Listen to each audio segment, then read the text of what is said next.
Look at this. These are shoes that I bought, never even took out of the bag. Look at this. I still need to paint that. Look at this. Shoes everywhere. Look at this. Look at this. Look at this. Look at that. Look at that. Look at this. Look at this. I've let this place go. I need to clean it, but first I need caffeine.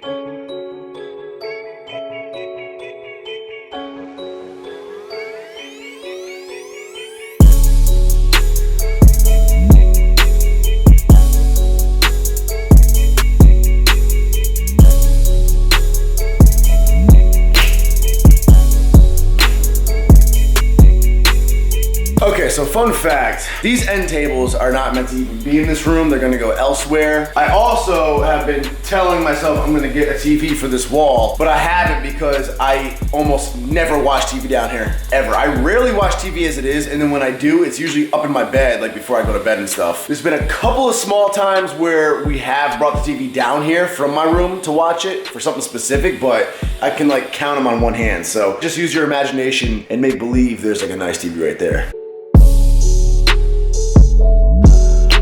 Ooh, look at that. Even the floors have been swept and mopped, hey. So let's keep it clean. Oh, where'd the hole go?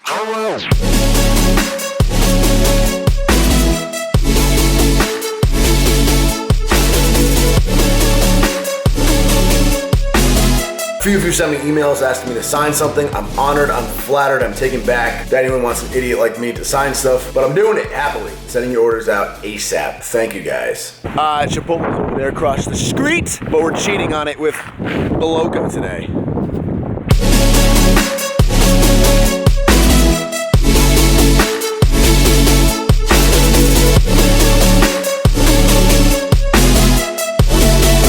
The bad news is my fork just broke. The good news is the guy gave me a free cookie because he heard me drop the slickest lines to Ariana referencing the cookies. I don't remember what any of them were. The only line I remember was I went up to her and I was like, do you catch a lot of flies? No. Do you attract a lot of flies? No. Do you attract a lot of flies? No, that wasn't it. Because you're sweet. That wasn't it was, I don't remember, so I don't even remember that line either. I just say genius things off the top of my head. You attract a lot of bugs because you're so sweet. Do you attract a lot of bugs because you're so sweet? That's what I said. You're like, here, babe, look, it's you, the cookie. I just said a lot of cute, charming things off the top of my head. I just create magic off the fly, on the fly. Off the fly. And then I get free cookies from men. I think he thought I was trying to give it to Ariana, but she's gluten-free. Bam, brand new pre-workout, giving it a shot, first time trying it, hey. This is BPI's famous 1MR, one more rep, fruit punch. I'm excited to try it out. I've heard crazy things about this. It has about 300 milligrams of caffeine in it, amongst other things. You know I like my caffeine.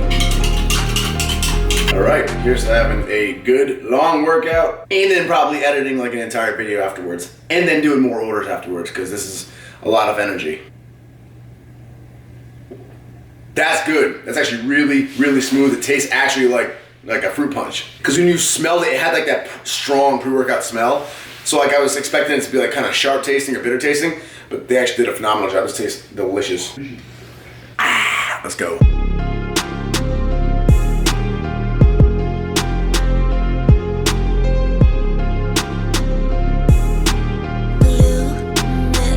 That was today's Made Athletic sale order to clear out the site, to make room for the new stuff. Thank you guys so much for the support. It was incredible. Now we're heading to the gym. Late night session, that caffeine is kicking in. I feel it. A little bit of light deadlifts, and then the rest of the workout is hypertrophy. I'm taking these couple of weeks to just focus a lot on hypertrophy training before we jump back into heavy powerlifting training. I'm gonna pick a meet to do around springtime, maybe late May, June. Aim for that. Peak for that under the coaching of Wright, but in the meantime, I'm gonna take these couple of weeks to give my body a break.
So the verdict is that pre-workout was freaking nuts. Not only was it energizing, but it actually like kept me going, like no crash. Because sometimes if you have too much stimulant, you just get jittery and then you kind of crash. Like you'll feel mentally awake, but then physically drained. That was incredible. So 10 out of 10 review for that pre-workout. That's my new go-to, 100%. 1MR, insane. Felt strong all the way through and still have energy. Like I could keep doing more now. Time to go edit. Hey guys, little editing 101 here. I'm no pro. I didn't go to school for any of this, nothing like that. So I learned from a lot of people who were actually professionals in this, of course. But it's also something I've always just enjoyed doing. I've always been very musical, play a lot of instruments and such. So I've always enjoyed kind of lining visual scenes and angles up with music and such. It's always just been kind of fun. So wanted to go over how I do a quick little transitional clip here. The thing with editing is it's a thankless job. You don't notice good editing consciously. It's subliminal. When you watch a movie or a music video, the better the editing is, the less you're gonna actually notice how much editing went into it. This is an example of a transitional scene. This is just a transition from my kitchen segment into the workout.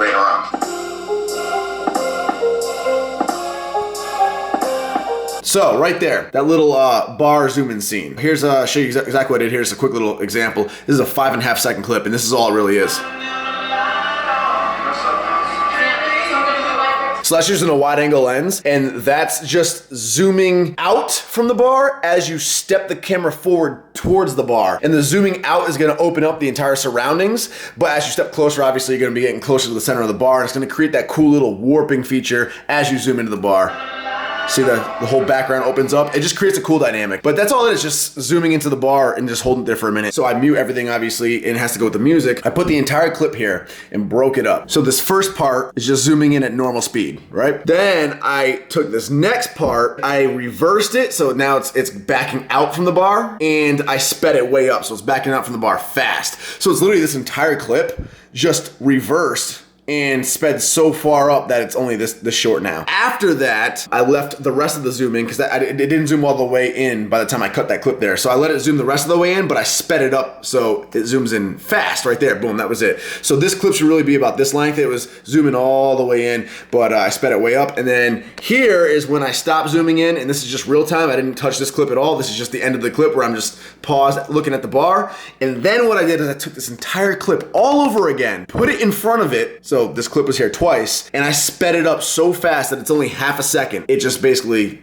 whoop, that's how fast it is. The other most important part of editing that I've actually seen a few YouTubers miss, I'm seeing more and more people try to get the editing down, which is really cool because I think it's something that adds a lot of excitement to the video. And it's something that takes a lot of practice, obviously, to get better at it. I have a lot of work to do myself. But one mistake I see a lot of YouTubers make is they do not line up their cuts with the beats. That is the biggest secret to making everything flow so smooth. Here's my music track. As you can see, all the little yellow marks are where the music is sort of starting to peak. It's starting to get to that loud point. Now you can actually go in after the fact and turn that all down. That's not an issue, but the peaking here actually is a good visual to see where the beats are. So as you see, every clip goes right up to a beat and it ends on a beat. Right when the beat hits, I actually line it up to just before the beat. And then the new clip begins right at the start of the beat. And then it keeps repeating that all the way through. That's the biggest secret to it. The other thing is, I know for a fact, this used to happen to me too, you get so caught up in how proud you are of your angles that you filmed, because some of this stuff takes a while. Like I sat there pushing the camera in, holding my breath so it wouldn't be stumbly at all, trying to make it look like I was on a glider, just using my bare hands, holding my breath, zooming the lens in at the same time, at the same speed that I'm holding it. You know, something like that. You get proud of that, right? If you do the reversing and speeding up stuff, you get so proud of how cool that looks. And what happens is, if you try to cut it to the music, the beats are they're fast. You know, if you do it to the beat, 5 cuts later, you used up your entire clip and it's only like 2 seconds long because it's going to all the beats in that 2-second period.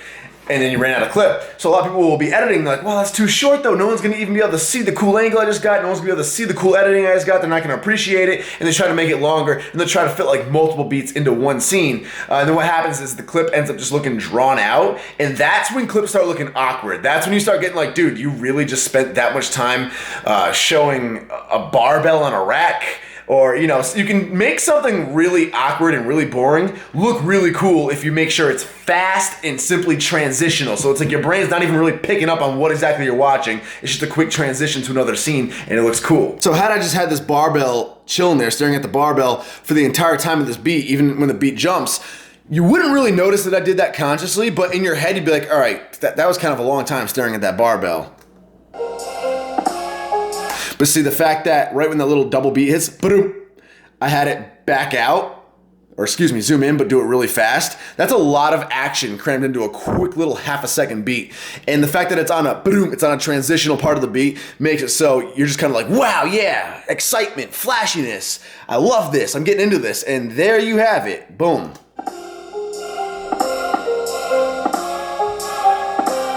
And that's all I have edited, but that is my little tip for editing for anybody else who is trying to have a little bit of fun with video editing.